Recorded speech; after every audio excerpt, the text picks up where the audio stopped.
Guest is Randa is working on a book about Hezbollah. She is director of the Middle East Institute and joins us now from Dayton, Ohio.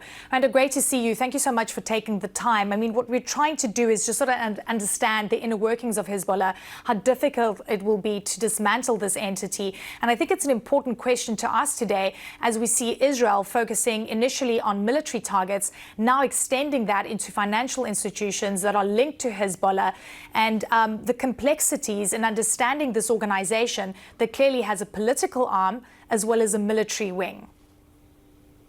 Exactly. I mean, it's an organization that has a supporting milieu in the Shia community of Lebanon, but also in other communities in the country.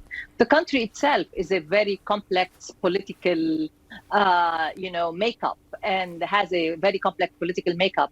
And so to claim, like Israel has been claiming through the attacks on the different institutions like Qard Al-Hassan, to be able to create a wedge between Hezbollah and the supporting milieu, I think it's very hard to achieve right now.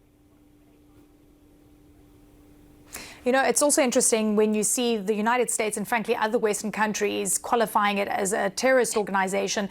The EU has been more reluctant to do so, where it's qualified the military arm as a terrorist organization, not so much the political entity as well. Can you give us an understanding of the tentacles of the network that is Hezbollah? Because this financial institution that was targeted actually had a social element to it, but also, from what we understand, there was also a lot of money that was funneled into the military arm as well. So it's sort of difficult to decipher the political from the military arm. So the United States, several European countries, some Arab countries have classified Hezbollah as a terrorist organization. On the other hand, Hezbollah is a paramilitary organization in the country, has its own independent military infrastructure that is outside the control of the state. But at the same time, it's a political party that has members in the Lebanese parliament. It has ministers in the current cabinet of caretaker cabinet in Lebanon.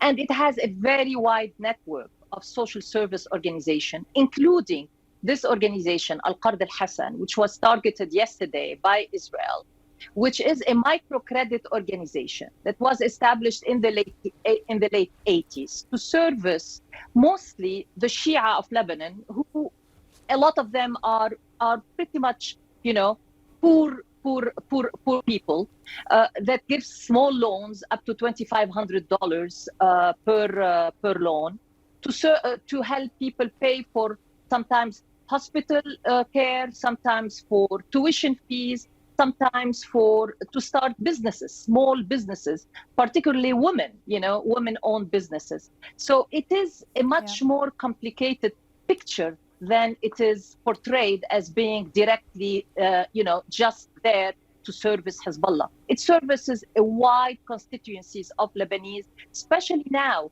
at a time when the economy is in dire straits and people have no longer saving available to them.